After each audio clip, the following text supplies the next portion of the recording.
Ibi ni ibintu bitanu ugomba kumenya wenyine, ntugire umuntu ubibwira uwo yaba ari we wese ndetse n'uko yaba ameze kose. Abantu ukuntu tubayeho mu buryo bwinshi. Bamwe ni abagome, abandi ni abantu beza, abandi ni n'abantu babi. Ndetse amakuru menshi tumenywaho cyangwa se batumenyaho akenshi burya ngo bayakoresha mu buryo butari bwiza. Abantu kandi uburyo tubayeho mu buryo bwo kunekana ndetse no kumenyana, cyane ko buri wese aba yifuza kumenya amakuru ya mugenzi we, yifuza kumenya niba hari intambwe yateye irusiye cyangwa se niba yarasigaye inyuma. Muri make tubayeho mu buryo bumeze nk'amarushanwa atagize ikintu na kimwe ashingiyeho. Ibintu wagezeho cyangwa se ibyo uzageraho cyangwa ibyo uteganya kuzakora, cyangwa se niba hari icyo uteganya kuzakora, cyangwa se niba hari icyo wibwira, menya yuko atari wowe wenyine wifuza kukimenya, ahubwo hari abandi bitagize n'icyo bibwiye, ariko hakaba n'abandi bifuza kubimenya nta n'icyo bari buze kuza kubikoresha. Ikintu ugomba kumenya ni uko ayo makuru wibwira yuko yawe ufite, hari abandi bantu bifuza kuyamenya kandi ndetse bamara kuyamenya bakayasakaza kugira ngo bakurwanye. Niyo mpamvu hari ibintu nibura uba ugomba kumenya wowe ubwawe ku giti cyawe, ntugire undi muntu ubibwira, bikaba ibanga ryawe. Niyo mpamvu bino bintu bitanu nubyumva, hari ibintu uyu munsi uratangira uceceke ndetse ibindi bibike kugira ngo bizagufashaho, kugira ngo bifashe abandi kugushyira hasi. Ikintu cya mbere, irinde kubwira abantu ibyo wifuza kugeraho cyangwa se ibyo uri gupanga kuba wageraho. Ibi ni ibintu bikomeye cyane by'ubuzima bwawe, bigomba kumenywa nawe gusa, kubera yuko ejo hawe hazaza hagomba kumenywa nawe, cyane yuko ari wowe uzabicamo wenyine. Ejo hawe hazaza ni ahantu hakomeye cyane ku buryo umuntu ukwanga cyangwa se utifuza kutera imbere, nimba ufite ibitekerezo byiza, natabyiba ngo abitware nawe abikoreshe kugira ngo agutange aho hantu wifuza kugera, azabikoresha kugira ngo arimbure ejo hawe hazaza. Ikindi kandi bivuze ibintu byawe wifuza kuzageraho, umuntu ukumvishe amera nko gutega iminsi muri we, nawe ubwawe ukahita ujya kuri pressure, bikamera nkaho urimo gushaka kuzemeza icyo wavuze. Nyamara iyo uza kuza kubyigumanira wenyine, wari gukora nyine nkaho uzi wowe wenyine ubwawe gusa ibyo wifuza kuzageraho, nta wundi muntu ubizi. Niyo mpamvu rero nta mpamvu yo kuvuga ibintu wifuza kugeraho, ahubwo ugomba kubigumana ukwawe kugira ngo hato hatagira umuntu ubikwambura, bikagaragara nkaho ari ubigezeho kandi nyamara ari wowe wabitekereje mbere yuko undi muntu abitekereje. Icya kabiri, ntukavuge intege nke zawe. Intege nke zawe zikwiye kumenywa nawe wenyine gusa, kubera yuko nyine nicyo kintu cya mbere uzi cyakunaniye, kandi burya mu ntege nke zacu niho umuntu yadufatirana akadushyira hasi mu buryo bworoshye cyane kuruta ahandi hose. Aha ntitubiterwa nuko nyine arizo ntege nke zacu. Niba uzi ko hari ikintu runaka wananiwe cyangwa se utajya ubasha gushobora, kino kintu kimenye wowe ubwawe wenyine gusa. Wikibwira yuko inshuti uri kubibwira kano kanya arizo zitazaguhemukira, kuko uyu munsi wari umuntu w'inshuti yawe kuri wowe, ejo ahinduka umwanzi kuri wowe. Urugero rwiza twarufatira ku gikoresho gisanzwe dukoresha bita umutaka. Umutaka iyo uri mu gihe cy'imvura muba muri inshuti cyane kuko uba uri kuwukoresha, ariko iyo imvura ihise umutaka uwujugunya nkaho nta n'ikintu wigeze umara mu buzima. Burya rero umutaka iyo wakabimenye neza yuko izuba niriza cyangwa se nihaboneka umucyo nta mvura ihari uzajugunywa, uwo mutaka ugakwiye kwitonda ukirinda yuko umuntu awufatirana mu gihe cy'imvura ngo awukoreshe. Niyo mpamvu atari byiza yuko uvuga intege nke zawe kugira ngo utazicuza nyuma, ukicuza impamvu waba warazivuze.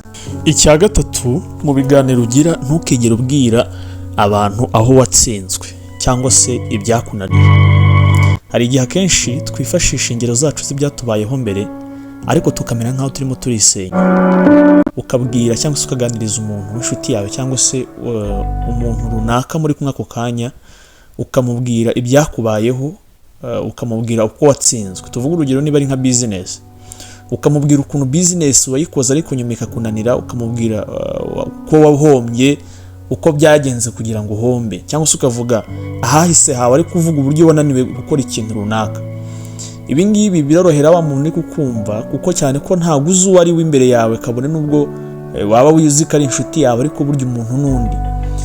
Ukibwira yuko byanga bikunde nta kibazo ari buze kukumva, ariko burya uko utekereza ukuri kwiyumva, ubuzi neza ko byagusigiye experience, byagusigiye inyigisho mu buzima, ariko we arabibona nk'imbaraga nke zawe, biraza kuza kumuhishurira za ntege nke zawe, za zindi bya bindi byakunaniye. Araza kuza kumvaho uri umuntu uciriritse mu kintu iki n'iki, biraza kuza kumworohera kuguclassifyinga nk'umunyantege nke cyangwa se nk'ikigwari.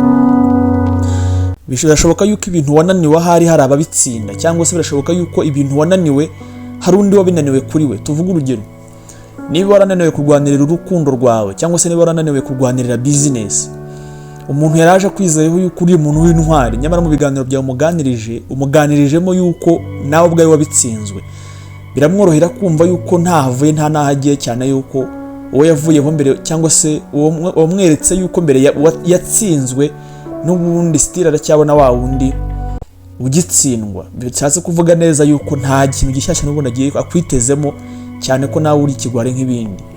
Ntukagire rero usangiza abantu aho watsinzwe, cyangwa se aho wananiwe, cyangwa se aho wageze ukayamanika, kuko burya abantu twese twizera yuko umuntu w'intwari ari umuntu ugerageza kugeza bwa nyuma, kugeza bitagishoboka kugerageza. Ikindi kintu ugomba kwirinda kuvuga cyangwa se ukakigumanira, irinde kuvuga ibibazo bya famiye yawe cyangwa se ibibazo by'umuryango ubibwira abandi bantu. Umuryango ni ikintu gikomeye cyane, kiba kigomba nyine kuguma hagati y'umuryango ubwawo, ndetse wenda wajya kubibwira umuntu ukabibwira wa muntu wizeye udashidikanya yuko kwizera kwawe kuzatakara kuri we, cyangwa se ashaka kuzaguhemukira. Famiye ni ikintu umuntu yuririraho gishobora kugutera amarangamutima igihe mutakiri inshuti.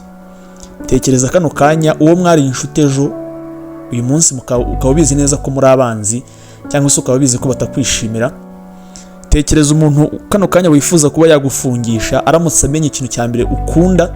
Abantu benshi tuba dukunda umuryango. Tekereza aramutse amenye ibibazo biri mu muryango wawe, biroroshye yuko yagufata cyane akakurimba ndetse akagucecekesha, cyangwa se akaba arangije iminsi yawe myiza yo kwishima akoresheje ibibazo biri muri famiye. Famiye ni ikintu gikomeye cyane, umuryango ni ikintu gikomeye ku buryo tuba tugomba kukirinda, ndetse tukamenya amabanga yawo ubwacu twebwe ubwacu tuwukomokamo. Ikindi kintu cya nyuma, itondere cyangwa se hagarika kuvuga ku bintu bijyanye n'amafaranga yawe, cyangwa se ubushobozi, cyangwa se ubutunzi. Akenshi iyo tuvuze ubutunzi cyangwa se tukavuga ibintu tumaze kugeraho mu bijyanye n'amafaranga, abantu benshi bakunda kubifata nk'ubwiyemezi, ndetse ntabwo ari byiza kubivuga, kubera yuko abantu benshi bazasigara bakwibazaho bagutekereza uko bitari, cyane ko nta n'umwe urimo kureba ibyo uri kuvuga ari we wenyine ubizi. Ntabwo ari byiza kuvuga ku bijyanye n'amafaranga, kubera yuko bishobora kuguteranya n'abantu, cyangwa se bigatuma wisanga watanze amafaranga yawe cyane mu buryo utatekerezaga kubera ko wabivuze. Ikindi, ibuka yuko bishobora kugukururira abajura ndetse n'abatekamutwe bagiye batandukanye. Ntabwo ari byiza kuvuga ku mafaranga yawe, iri naryo ni ibanga ry'agaciro ukwiye kwibikira. Irinde kuvuga imishahara uhembwa, irinde kuvuga inyungu yawe urimo gukura mu bintu runaka, kuko hari benshi bifuza kuba basenya ibyo bintu byose umaze kugeraho, cyangwa se ibintu urimo kugenda ugeraho. Byari ibintu bitanu rero ukwiye kwirinda kugira ngo utiteza ibyago cyangwa se ibibazo, kubera yuko isi yarahindutse. Ubundi kera byari byoroshye kuba wabivuga, ariko ubu ngubu isi yabaye indi. Niyo mpamvu tuba dukwiye kwirinda kugira ibintu tuvuga, bimwe tukabyibikira, ibindi tukaba twabivuga, ariko bimwe tukabyimenyera twebwe ubwacu. Wakoze gukurikirana kino kiganiro, kora subscribe hasi, hanyuma ukore no kuri like, ubisharing kugira ngo bino bintu abantu benshi babyumve. Wakoze cyane, wakoze kubana natwe. Imana yo mu ijuru ikomeze kukurinda.